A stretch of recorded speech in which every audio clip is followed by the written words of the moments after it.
rights that you have as a human. And we've forgotten how to do that with Russians. We view them as somehow less than human.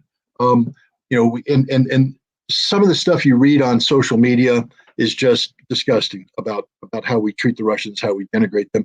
And I blame that on the elite, because the elite is the people who have the PhDs, they know better. It's not like they can say, well, we were deceived. No, you have the PhD. You went to university.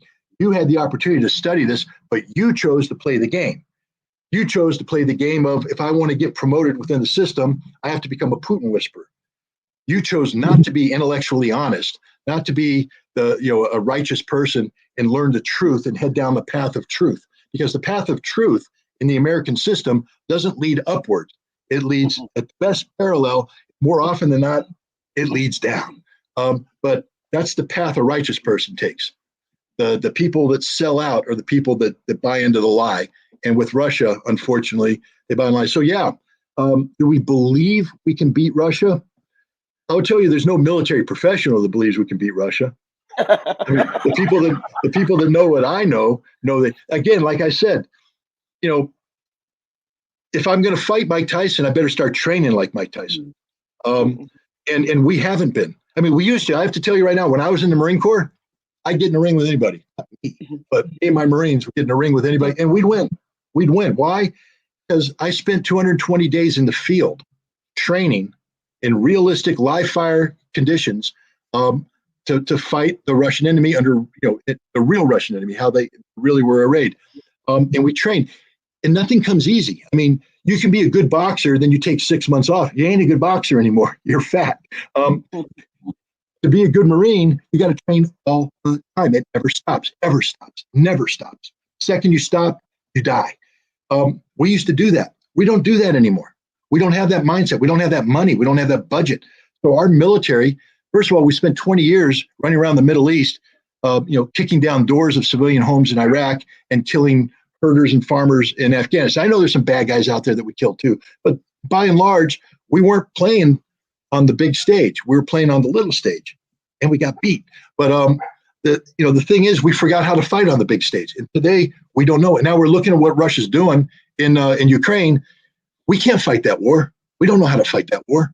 We only know how to go in and kick down doors in Iraq. We don't know how to put 300,000 men online with tanks and artillery in Ukraine like the Russians and Ukrainians are doing.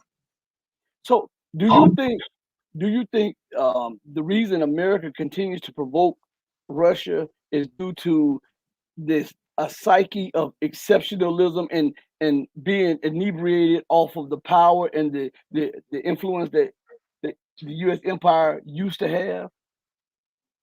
Well, it's not just that. Yes, I mean, we are in many ways living in the past, but there's a reality of it too. Let's put it this way. You know that thing we call the American dream that very few people have, a lot of people want to have, and some people will never have? It's based upon our nation consuming X amount of resources because it's expensive to have the American lifestyle. We live expensively. But when you take a look at the resources America has, it's X minus whatever number you want to give. Where do we get that number? From the world. And we can't get it at market prices because then we couldn't live the American dream. The American dream is about living with affordability. So we have to get things at less than market value. Now, how many people, when they go into business, say, I'm willing to sell my inventory at a loss? No one.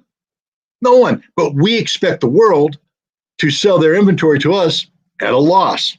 You have to sell it cheap. And if you're not willing to sell it cheap, then we will overthrow your government and replace it with a government that's willing to sell it cheap. We will manipulate your economy. We will sanction you. We will bully you. We will invade you. We will occupy you. We will kill you. That's the American way of interacting with the world. We aren't the friends of anybody. Nobody is our friend. Everybody is a mark. And we're the con man running around, running the greatest con on earth. And when the con doesn't work, then we become the hitman.